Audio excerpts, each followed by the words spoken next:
Students, आज हम पढ़ने जा रहे हैं प्रॉपर्टीज ऑफ अल्केन्स।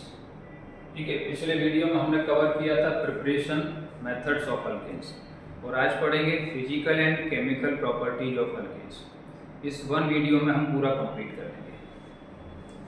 सबसे पहले फिजिकल प्रॉपर्टीज की बात करते हैं। तो इसमें फिजिकल प्रॉपर्टीज में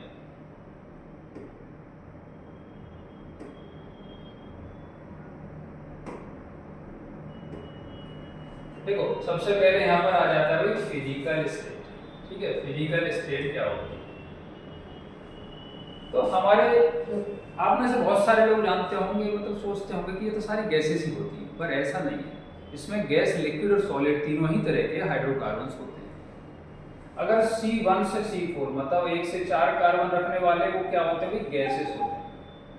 अगर कार्बन 5 मतलब पेंटीन ऑनवर्ड्स है तो 5 to 7 वाले क्या होते हैं? लिक्विड्स होते हैं, और 18 ऑनवर्ड्स जो होते हैं वो सॉलिड्स होते हैं। इस तरीके से तीनों ही फिजिकल स्टेट में मिलते हैं। दूसरे पॉइंट पर आते हैं, बॉइलिंग पॉइंट। अब बॉइलिंग पॉइंट जो है वो कैसे पता किया जाए?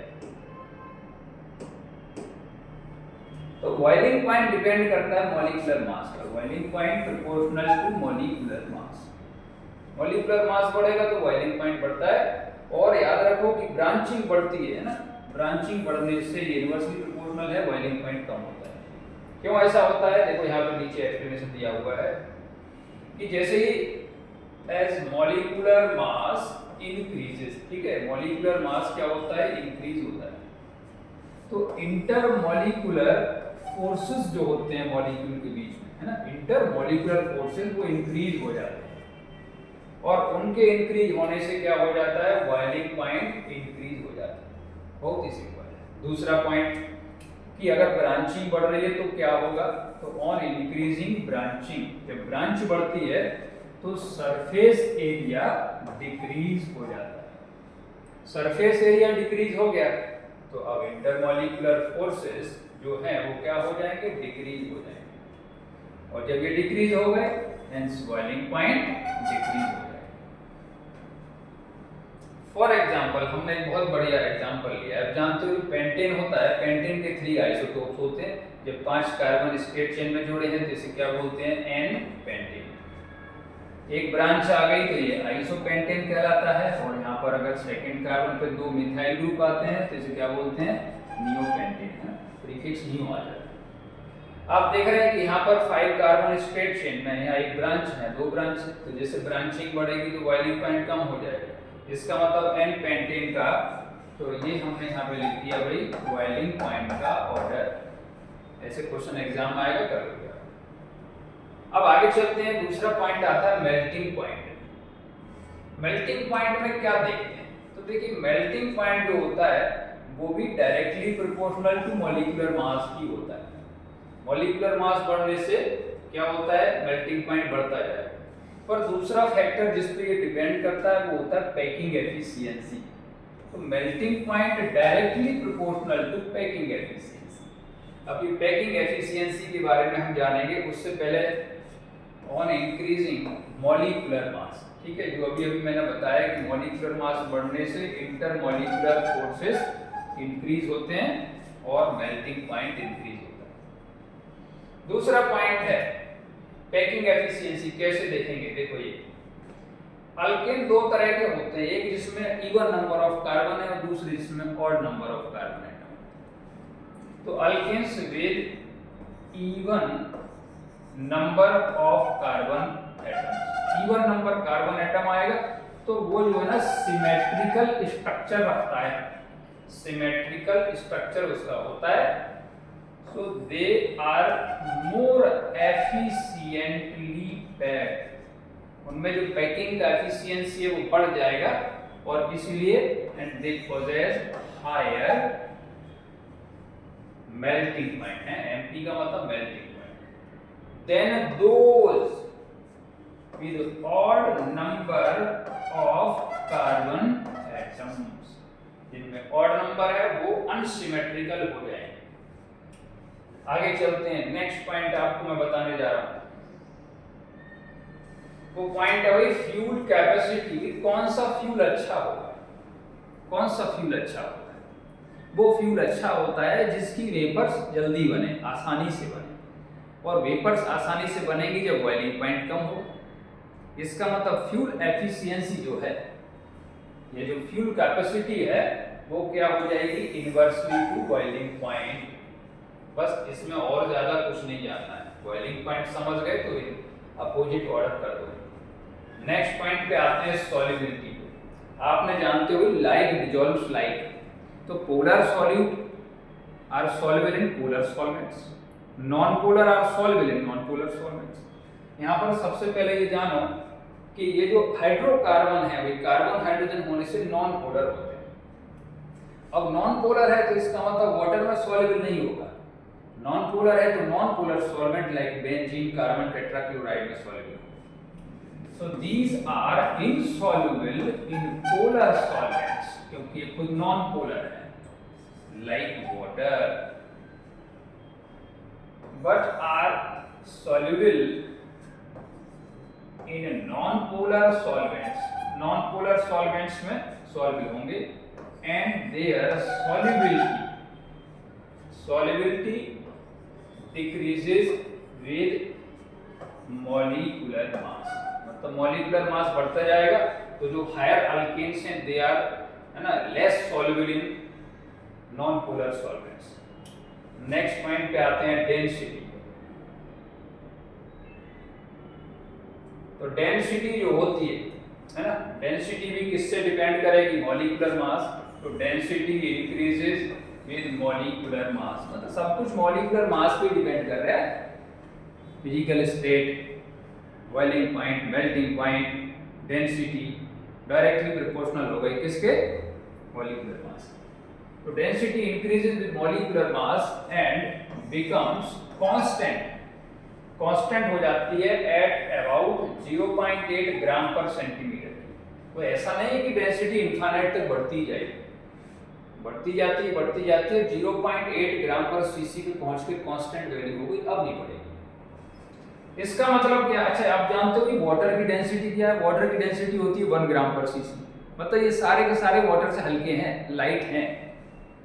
This means that all alkanes are lighter than water, और जो चीज लाइटर होती है वो क्या करती है, वो ऊपर फ्लोट करती है। So they float over water, water में डालेंगे तो उसके ऊपर फ्लोट करेगा। यहां तक हमने एक पार्ट पढ़ लिया आपका फिजिकल प्रॉपर्टीज। अब आते हैं दूसरे पार्ट पर। दूसरा पार्ट है भैया आपका केमिकल प्रॉपर्टीज। और केमिकल प्रॉपर्टीज में जैसा कि आप जानते हैं जो इंपॉर्टेंट प्रॉपर्टी है उनमें एक तो आती है सब्स्टिट्यूशन रिएक्शंस।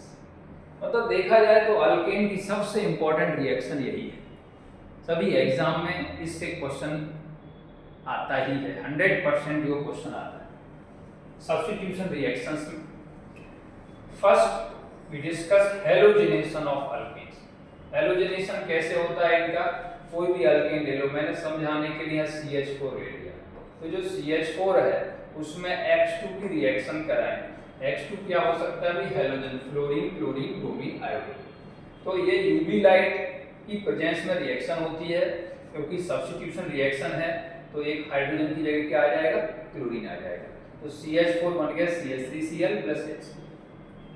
अब इसके मैकेनिज्म की बात करें तो जो मैकेनिज्म है उसमें 3 स्टेप्स हैं। This reaction takes place in 3 steps, 3 step में होती है। कौन कौन से स्टेप होते हैं, तो जो फर्स्ट स्टेप है उसका नाम होता है चेन इनिशिएशन, मतलब इसमें फ्री रेडिकल जनरेट होता है। अब जनरेट होता है फ्री रेडिकल तो बॉन्ड टूटेगा और बॉन्ड टूटने में एनर्जी अब्सॉर्ब होगी, इसलिए ये जो स्टेप है वो क्या होता है, एंडोथर्मिक स्टेप। सबसे पहले जो हैलोजन है यूवी लाइट से उसमें क्या हो जाता है, होमोलिटिक फिजन, और इस तरीके से फ्री रेडिकल बन जाते हैं। जो सेकंड स्टेप है, स्टेप सेकंड, उसे बोलते हैं चेन प्रोपेगेशन। प्रोपेगेशन में क्या होता है, एक फ्री रेडिकल दूसरे मॉलिक्यूल से रिएक्ट करता है और उनके अंदर भी जो है वो होमोलिटिक फिजन को इनिशिएट कर देता है। और इस तरीके से ये प्रोपेगेट करता जाता है होमोलिटिक फिशन का मैसेज। तो यहाँ पर ये जो फ्री रेडिकल बना था जिसने CH4 से रिएक्ट किया तो CH3 फ्री रेडिकल बन गया प्लस HX बन गया। ये मिथाइल फ्री रेडिकल ये X2 से और मॉलिक्यूल से रिएक्ट कर सकता है तो ये क्या बना सकता है CH3X X free radical. All possibilities पे काम होता है। फिर आता है स्टेप थर्ड, इसे बोलते हैं चेन टर्मिनेशन। अब टर्मिनेशन कहाँ पर होगा? ये टर्मिनेशन तब होगा जब दो फ्री रेडिकल आपस में जुड़ जाएंगे, बॉन्ड बना लेंगे। अब फ्री रेडिकल रहा नहीं तो फिर रिएक्शन क्या हो गई? टर्मिनेट, मतलब टर्मिनेशन स्टेप का मतलब हो गया। अब क्योंकि बॉन्ड बनेगा, जहां बॉन्ड बनता है वहां एनर्जी रिलीज होती है, इसलिए ये जो स्टेप है वो क्या होता है? Exothermic step. देख लेते हैं। तो हमारे पास बहुत सारे तरह के फ्री रेडिकल हैं। यहाँ पे आप याद रखो कि ऑल पॉसिबिलिटी पे काम होगा। जैसे हैलोजन फ्री रेडिकल आपस में जुड़ गए तो X2 बन जाएगा। मिथाइल फ्री रेडिकल आपस में जुड़ गए तो ये इस तरीके से इथेन मॉलिक्यूल बना लेंगे। और methyl free radical halogen free radical से जुड़ गया तो मिथाइल हैलाइड बन जाएगा। और ये रिएक्शन होती रहती है जब तक 1 by 1 सारे के सारे हाइड्रोजन सब्स्टिट्यूट ना हो जाए। बहुत इंपॉर्टेंट रिएक्शन है। अब बात करते हैं रिएक्टिविटी। तो जो रिएक्टिविटी है, सबसे पहले रिएक्टिविटी देखेंगे किसकी? Reactivity of halogens.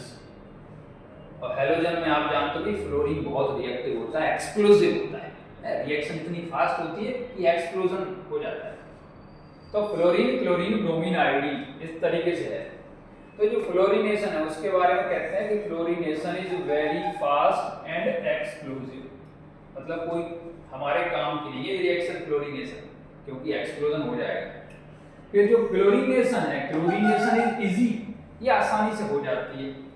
जो ब्रोमिनेशन है, ब्रोमिनेशन भी होती है लेकिन इसका रेट कम रहता है, लेस इन रेट। और जो आयोडीनेशन है वो रिवर्सिबल रिएक्शन होती है। और रिवर्सिबल है इसका मतलब दोनों डायरेक्शन में होगी। तो क्या करते हैं? ऑक्सीडाइजिंग एजेंट मिलाते हैं जिससे कि ये एक ही डायरेक्शन में हो। कैसे? देखो इसको समझो। मान लीजिए CH4 में I2 से रिएक्शन कराई और आयोडीनेशन हम कर रहे हैं, ठीक है? तो यहाँ पर हाइड्रोजन की जगह आयोडीन आ गया, प्लस बन जाएगा HI मॉलिक्यूल। अब ये रिएक्शन रिवर्सिबल है, तो आप जानते हो रिवर्सिबल कब तक होगी? जब तक प्रोडक्ट रहे। अगर हम ऑक्सीडाइजिंग एजेंट डालें जो HI है, हमने क्या किया कि ऑक्सीडाइजिंग एजेंट मिलाया, तो जैसे ही HI फॉर्म होगा वैसे ही तुरंत I2 में चेंज हो जाएगा। इसका मतलब रिएक्टेंट का जो कॉन्सेंट्रेशन है वो बढ़ेगा। ऑक्सीडाइजिंग एजेंट कौन से यूज होते हैं? HiO3, HNO3, HGO etcetera. अब दूसरे पार्ट में आते हैं हैलोजन की रिएक्टिविटी के बाद। रिएक्टिविटी ऑफ हाइड्रोजन, ये बहुत इंपॉर्टेंट पॉइंट है। इसके हाइड्रोजन कौन सा रिएक्टिव होगा? तो 3 डिग्री, मतलब टर्सरी हाइड्रोजन, उससे कम रिएक्टिव 2 डिग्री, सेकेंडरी हाइड्रोजन और फिर प्राइमरी हाइड्रोजन। ये हम पहले आपको सिखा चुके हैं जीओसी में कि प्राइमरी, सेकेंडरी, टर्सरी हाइड्रोजन कैसे पहचाने जाते हैं। अब आगे बात करते हैं रिलेटिव रिएक्टिविटी ऑफ हाइड्रोजन, मतलब प्राइमरी, सेकेंडरी, टर्सरी की रिलेटिव रिएक्टिविटी क्या होती है। तो इसके लिए दो रिएक्टिविटी हम पढ़ते हैं। पहला क्लोरीनेशन के लिए, तो यहाँ पर 1 डिग्री, 2 डिग्री, 3 डिग्री का जो रिलेटिव रिएक्टिविटी का रेशियो होता है 1:3.8:5, ये याद रख लेंगे। अगर ब्रोमिनेशन में देखेंगे तो ये 1:80:1600 हो जाता है। इसका मतलब यह है कि ब्रोमिनेशन जो है वो ज्यादा सेलेक्टिव है। क्यों? अगर टर्सरी की रिएक्टिविटी 1600 और सेकेंडरी की 80 है तो ये इसके बराबर कभी पहुंचेगा नहीं। मतलब यहाँ टर्सरी मेजर प्रोडक्ट बनता है, टर्सरी ना हो तो सेकेंडरी वाला बनेगा और वो भी ना हो तो प्राइमरी बनता है। मतलब यहाँ पे हमें कुछ ज्यादा मेहनत नहीं करनी पड़ती। तो पॉइंट क्या है? It means the bromination is much more selective than chlorination. तो जब क्लोरीनेशन के ऊपर क्वेश्चन आता है तो हमें एक और कॉन्सेप्ट की जरूरत पड़ती है, और क्या होती है? मेजर प्रोडक्ट आइडेंटिफाई करने की। बहुत केमिस्ट्री में इसका इंपॉर्टेंस है, ऑर्गेनिक केमिस्ट्री। तो मेजर कौन होगा? जो ज्यादा बनेगा, मतलब the product form in maximum yield, maximum yield या अमाउंट में जो बनता है उसी को मेजर प्रोडक्ट कहते हैं। यील्ड कैसे निकालते हैं? यील्ड निकालने का तरीका एक फॉर्मूला है, number of hydrogen of a particular type, मतलब प्राइमरी एक टाइप हो गया, सेकेंडरी एक टाइप, टर्शियरी एक type, into relative reactivity. Relative reactivity यहां से ले लेंगे 1:3.8:5। दूसरा पॉइंट इसके अंदर आता है कि भाई माइनर प्रोडक्ट क्या होता है? माइनर प्रोडक्ट तो आप समझ जाओ अपोजिट, तो प्रोडक्ट फॉर्म्ड इन मिनिमम, जो कम बनेगा वो माइनर, जो ज्यादा बनेगा वो मेजर। अब यहाँ पे हमने एग्जांपल लिए हैं, एग्जांपल ध्यान से देखो समझो, इनसे क्वेश्चंस बनते हैं। हम यहाँ पर केवल ना मोनो हैलोजिनेशन ऑफ अल्कीन की बात कर रहे हैं, इसका मतलब केवल एक हाइड्रोजन को हैलोजन से रिप्लेस करेंगे, ऐसा नहीं कि सारे रिप्लेस करेंगे। तो CH4 ले लिया, क्लोरीन से रिएक्शन, तो आप जानते हो यहाँ पर एक ही पॉसिबिलिटी है कि एक हाइड्रोजन क्लोरीन से रिप्लेस किया, मतलब यहाँ पर जो है ना आपको ये सिंगल प्रोडक्ट मिल गया है। तो जो सिंगल प्रोडक्ट है वही आपका राजा है, वही मेजर प्रोडक्ट हो गया। दूसरा एग्जांपल ले लिया हमने, कौन सा ले लिया? CH3 ethane. अब यहाँ पर भी ये हाइड्रोजन को रिप्लेस करो क्लोरीन से या इनको रिप्लेस करो तो एक ही प्रोडक्ट बनेगा। आप सोचोगे सर ये अलग है, नहीं, जब आप यहाँ पर क्लोरीन लगाओ तो ये 1-क्लोरो-इथेन बनता है, यहाँ क्लोरीन लगाओ तब भी IUPAC नेम सेम आएगा, और जिनके IUPAC नेम सेम होते हैं वो सेम प्रोडक्ट मानेगा। सिंगल प्रोडक्ट है इसलिए यही मेजर प्रोडक्ट होगा। इससे आगे चलते हैं, प्रोपेन मॉलिक्यूल का एग्जांपल लेते हैं। देखो ये CH3 प्रोपेन है। अब यहाँ पर ये वाले 1 डिग्री हाइड्रोजन है, बीच वाले 2 डिग्री हाइड्रोजन है, और ये भी 1 डिग्री हाइड्रोजन। तो जो प्राइमरी हाइड्रोजन है ये और ये है ना, 3A 6, ये सिमिलर है, ठीक है। 6 प्राइमरी हाइड्रोजन है और 2 सेकेंडरी हाइड्रोजन। तो हमारे पास दो प्रोडक्ट बनने की पॉसिबिलिटी है, या तो वो फर्स्ट कार्बन पे हाइड्रोजन की जगह क्लोरीन आ जाए, या फिर सेकंड कार्बन पे हाइड्रोजन की जगह क्लोरीन आ जाए। तो अगर फर्स्ट पे आता है और हम यहाँ पे यील्ड निकालने जा रहे हैं तो क्या फॉर्मूला है? Number of hydrogen of a particular type, मतलब ये जो प्राइमरी हाइड्रोजन है इस जैसे वो कितने हैं? 3 इधर 6 हैं, तो हमने लिख दिया 6 इंटू, और रिलेटिव रिएक्टिविटी प्राइमरी हाइड्रोजन की 1 होती है, 6 इंटू 1 बराबर 6। अब इधर आते हैं, यहाँ पर क्लोरीन लगा है सेकंड पोजीशन पे, तो ये जो सेकंड पोजीशन है ये सेकेंडरी हाइड्रोजन यहाँ पर 2 है, तो यहाँ पर करेंगे 2 इंटू रिलेटिव रिएक्टिविटी कितनी होती है? 3.8, तो ये 7.6 आ गया। अब आप खुद ही देख लो, 6 कम है इसलिए माइनर प्रोडक्ट हो गया, 7.6 ज्यादा है तो मेजर प्रोडक्ट हो गया। इस तरीके से माइनर मेजर निकालते हैं। कब निकालेंगे? केवल क्लोरीनेशन, ब्रोमिनेशन में नहीं निकालना, क्योंकि वहां पर टर्सरी मेजर होगा अगर टर्सरी हाइड्रोजन है तो। एक और एग्जांपल हमने यहाँ पे ले लिया है जिससे आपकी और क्लैरिटी बढ़ जाए। ये है अभी CH3, इसका नाम होता है आइसोब्यूटेन, ठीक है, ये कॉमन नेम होता है। ध्यान से देखो, ये टर्सरी कार्बन है, टर्सरी हाइड्रोजन 1 है, और 1 डिग्री वाले 9 हाइड्रोजन। इसका मतलब दो तरह के प्रोडक्ट मिलेंगे। आप इधर कहीं पर भी क्लोरीन लगाओ सेम IUPAC नेम आएगा, ठीक है। तो टर्सरी वाले पे क्लोरीन लगा दिया मिडिल में, और ये टर्मिनल। अब ये टर्सरी वाला, इसकी यील्ड क्या होगी? तो टर्सरी हाइड्रोजन 1 है, ठीक है, 1 टर्सरी हाइड्रोजन इनटू रिएक्टिविटी क्या होती है? 5, तो आगे 5। जो हमारा प्राइमरी हाइड्रोजन है इधर 3 हो गए, कितने हो गए? 9 इनटू रिएक्टिविटी 1 होती है तो 9 आ गया। अब तो फिर आप जान ही जाओगे ये माइनर होगा तो ये ज्यादा बना है मेजर होगा। तो देख रहे हो इस केस में ना प्राइमरी वाला मेजर बन रहा है, पिछले वाले केस में सेकेंडरी वाला मेजर बना था। तो प्राइमरी सेकेंडरी ये भी मेजर हो सकते हैं, इसलिए जब क्लोरीनेशन करोगे तो आपने ऐसे ही करना। नेक्स्ट सब्स्टिट्यूशन रिएक्शन है और उसका नाम है नाइट्रेशन ऑफ अल्केन्स। ये जो नाइट्रेशन है ना वो लोअर अल्केन नहीं देते, मतलब हायर अल्केन देते हैं। Lower alkanes do not undergo this reaction, ये रिएक्शन नहीं करेगा। लेकिन जो रिएक्शन होगी कैसे होगी भी? RH अल्केन, तो उसका एक हाइड्रोजन रिप्लेस हो जाएगा। रिएक्शन किससे कराएंगे, नाइट्रेशन में HNO3 लेते हैं, लेकिन यहाँ पर HNO3 वेपर्स का यूज करते हैं, मतलब फ्यूमिंग HNO3 हाईली कॉन्सेंट्रेटेड। तो यहाँ पर H की जगह RNO2 आ गया। इस तरीके से ये आपको प्रोडक्ट मिल गया। अब रिएक्टिविटी की बात करें, रिएक्टिविटी क्या होगी, तो रिएक्टिविटी ऑफ हाइड्रोजन सब जगह वही रहती है 1 degree 2 degree tertiary, primary secondary tertiary hydrogen, इस तरीके से रिएक्टिविटी होती है। अगर हमने ये प्रोपेन का मॉलिक्यूल ले लिया, अभी प्रोपेन, तो यहाँ पर ये प्राइमरी और ये सेकेंडरी है, मतलब दो तरह के प्रोडक्ट मिलेंगे। बीच में NO2 आ गया और साइड में आ गया प्राइमरी हाइड्रोजन की जगह। तो यहाँ पर वो रिलेटिव रिएक्टिविटी की बात नहीं है, वो केवल क्लोरीनेशन में करना है। तो ये जो सेकेंडरी वाला है वो मेजर प्रोडक्ट होगा और प्राइमरी वाला माइनर प्रोडक्ट है ना जी। यहाँ पर एक एक्सेप्शन भी है जो आपको बता देते हैं कि अगर आपने ये नियोपेंटेन ये मॉलिक्यूल लिया तो यहाँ पर आप देख रहे हो कि जब HNO3 से रिएक्शन करा रहे हैं तो यहाँ पर CH3COOH बनता है, इसे बोलते हैं acetic acid and not the nitro compound. जो कंपाउंड हम एक्सपेक्ट कर रहे थे वो नहीं बने। Next reaction is sulphonation of alkanes. तो ये भी सिमिलर ऊपर की तरह ही है, लोअर अल्केन्स इसको नहीं देते, do not undergo this reaction.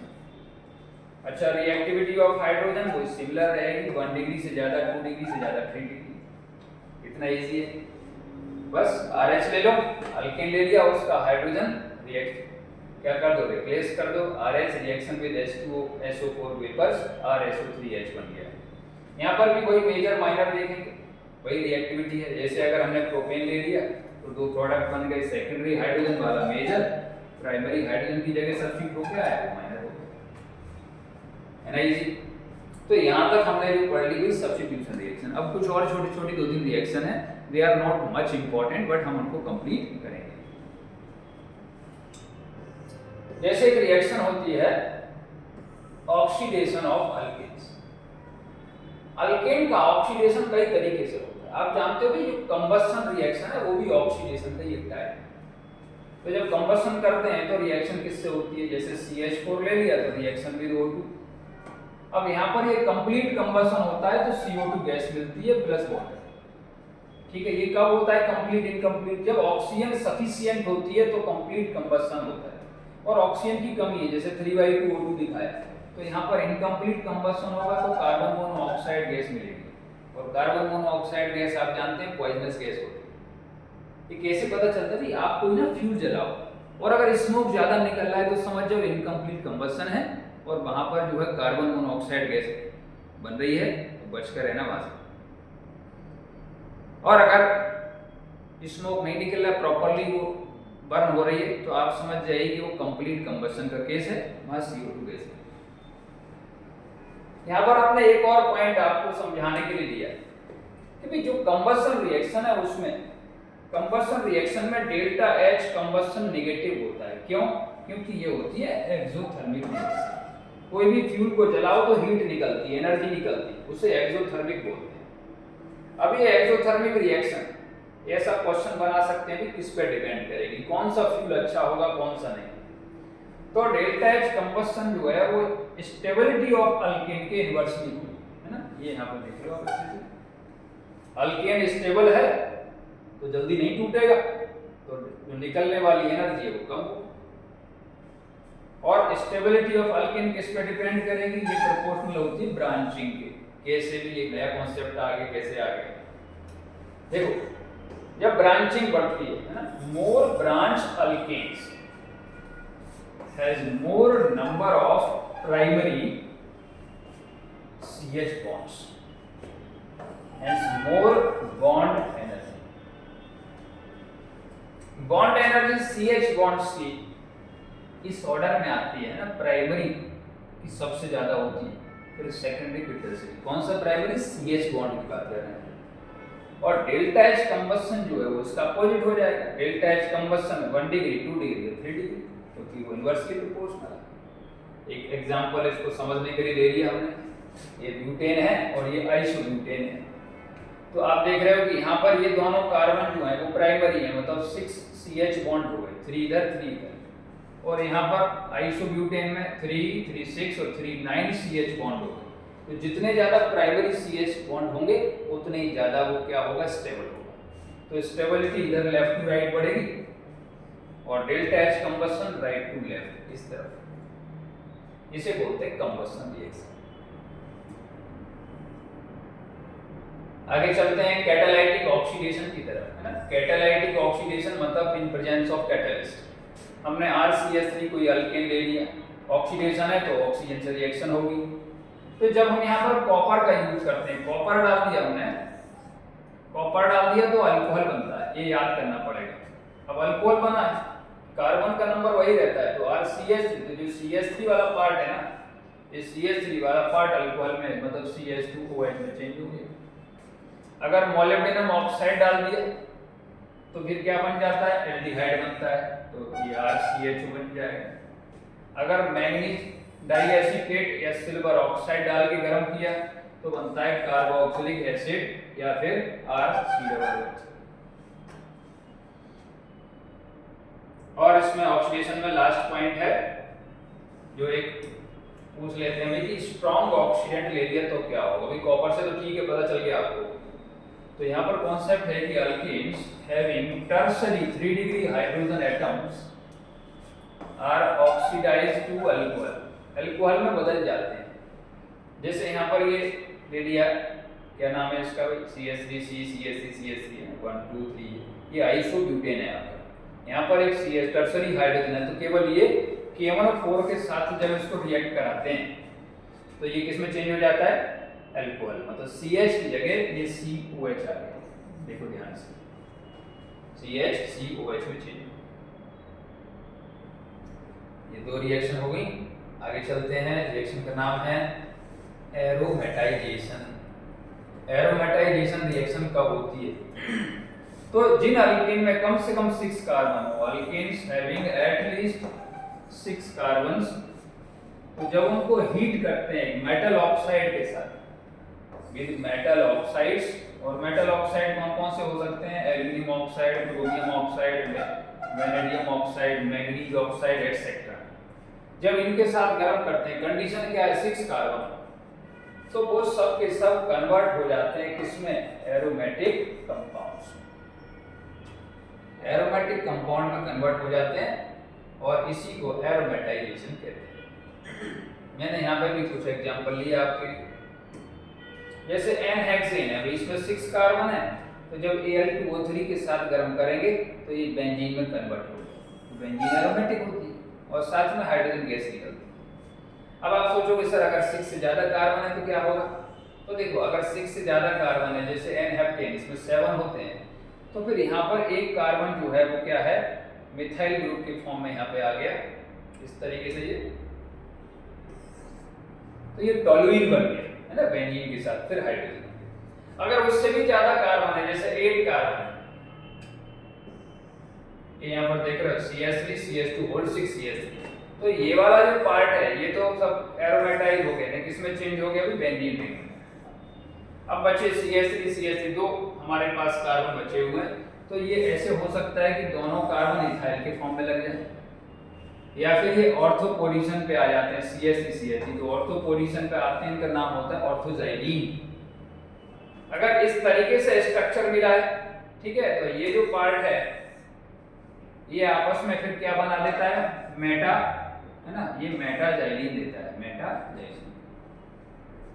तो वो पोजीशन के अकॉर्डिंग आता है ना। अगर 2 पोजीशन पे मिथाइल है, यहाँ पर 3rd पोजीशन पे मिथाइल आ रहा है, 3rd पोजीशन पे मिथाइल है, तो क्या हो जाएगा 1 2 3 इस तरीके से, तो ये मिल जाएगा पैराजाइलीन। तो CH3 CH3 का पोजीशन आपस में ऑर्थो मेटा पैरा पे 3 तरीके से हो सकता है। अब आपके दिमाग में क्वेश्चन आ रहा होगा कि सर अगर 6 कार्बन नहीं उससे कम है तो क्या होगा, तो देखो alkanes having less than 6 carbon atoms undergo dehydrogenation to give alkene. ये नया कॉन्सेप्ट आ गया। तो जैसे CH3 2 कार्बन का है, इसमें तो एरोमेटाइजेशन तो होगा नहीं, तो जब Al2O3 से गर्म करेंगे तो यहाँ पर ये डबल बॉन्ड आ जाएगा और हाइड्रोजन गैस अलग होगी। हाइड्रोजन अलग होने से वैलेंसी फ्री हो गई और डबल बॉन्ड आ गया। अब अगर 3 कार्बन का है ये प्रोपेन ले लिया आपने, तो क्या हो जाएगा, 3 कार्बन की प्रोपीन प्लस हाइड्रोजन, तो क्या बना देना हमने एक बना देना अल्कीन। और आगे चलते हैं सेकंड लास्ट रिएक्शन, इसका नाम है आइसोमेराइजेशन। आइसोमेराइजेशन में क्या होता है, इसके अंदर होता है रीअरेंजमेंट, मतलब हाइड्राइड और मेथाइड जो होते हैं वो शिफ्ट होते हैं मॉलिक्यूल के अंदर ही, एक पार्ट से दूसरे पार्ट में चले जाएंगे। इसको क्या बोलते हैं आप, इसको बोलते हैं रीअरेंजमेंट रिएक्शन। जैसे हमने ले लिया यहाँ पर एन ब्यूटेन का आइसोमर क्या होता है, आइसोब्यूटेन में चेंज हो जाएगा। ये कब, याद रखो, जब एल्यूमिनियम क्लोराइड के साथ गर्म करेंगे। अगर एन पेंटेन ले लिया, एल्यूमिनियम क्लोराइड के साथ गर्म किया, तो इसके 2 आइसोमर होते हैं, कौन से, एक आइसोपेंटेन, दूसरा डिओपेंटेन।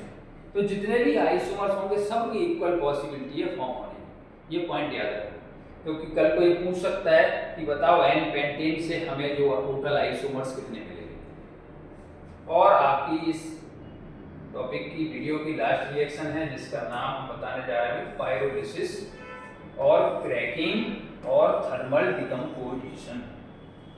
ठीक है, तो जो अल्केन होते हैं, जब अल्केन को बहुत हाई टेम्परेचर पे गर्म करते हैं, मतलब अराउंड 800 डिग्री सेल्सियस, इतने हाई टेम्परेचर पे गर्म करते हैं, तो क्या होता है, वो टूट जाते हैं, मतलब डिकम्पोज हो जाते हैं। अब डिकम्पोज हाई टेम्परेचर पे कैसे होगा, होमोलाइटिकली होगा। होमोलाइटिकली होगा तो फ्री रेडिकल बनेंगे, और फ्री रेडिकल हाईली रिएक्टिव होते हैं, इसलिए ऑल पॉसिबल प्रोडक्ट्स जो है वो फॉर्म होते हैं। फॉर एग्जांपल, अब यहाँ मीथेन से लेके प्रोपेन तक 3 एग्जांपल डिस्कस कर लेते हैं। CH4 लिया, 800 डिग्री सेल्सियस पे गर्म करेंगे तो कार्बन हाइड्रोजन सब टूट गया, तो जो कार्बन है वो कार्बन ब्लैक के फॉर्म में मिलता है और हाइड्रोजन गैस अलग हो जाती है। ये जो कार्बन ब्लैक मिलता है ये प्रिंटिंग इंक में यूज होता है। आपने जीरोक्स की मशीन में देखा है कभी, पाउडर सा पड़ा ब्लैक कलर का, वो कार्बन ब्लैक ही होता है। अब अगर हमारे पास 2 कार्बन का अल्केन है, इथेन है, तो इसको जब गर्म करेंगे तो यहाँ पर एक इथीन और हाइड्रोजन इस तरीके से होता है। अब आप सोच रहे सर मीथेन क्यों नहीं बना, क्योंकि एक मॉलिक्यूल में अगर आप CH4 बनाओ तो दूसरा CH2 बनेगा, तो CH2 तो एग्जिस्ट करता नहीं, इसलिए यहाँ पर एक कार्बन कार्बन बॉन्ड नहीं टूटता है। और हमारा थर्ड एंड लास्ट एग्जांपल है कि अगर प्रोपेन लिया है तो क्या होगा। तो देखो, प्रोपेन को हम 2 तरीके से तोड़ सकते हैं। हमने यहाँ पर हमेशा ना एक ही मॉलिक्यूल रखना है, जैसे कार्बन और हाइड्रोजन वाला देख लो, पहले हमने CH बॉन्ड तोड़ दिया यहाँ पे, तो CH2 डबल बॉन्ड, और यहाँ पर CH बॉन्ड तोड़ दिया तो CH रह गया। इसका मतलब ये क्या बन जाएगा भाई, इधर नीचे लिखा है हमने CH3 CH2 CH3, ठीक है। तो यहाँ पर एक डबल बॉन्ड आ गया और हाइड्रोजन अलग हो गया, ऊपर वाले केस की तरह। और इसमें अगर कार्बन कार्बन बॉन्ड ब्रेक किया है तो एक CH4 मॉलिक्यूल और एक इथीन मॉलिक्यूल, इस तरीके से ये प्रोडक्ट बन जाते हैं। तो हमने ये सारे मेथड्स कवर कर लिए, properties of alkanes. Thank you.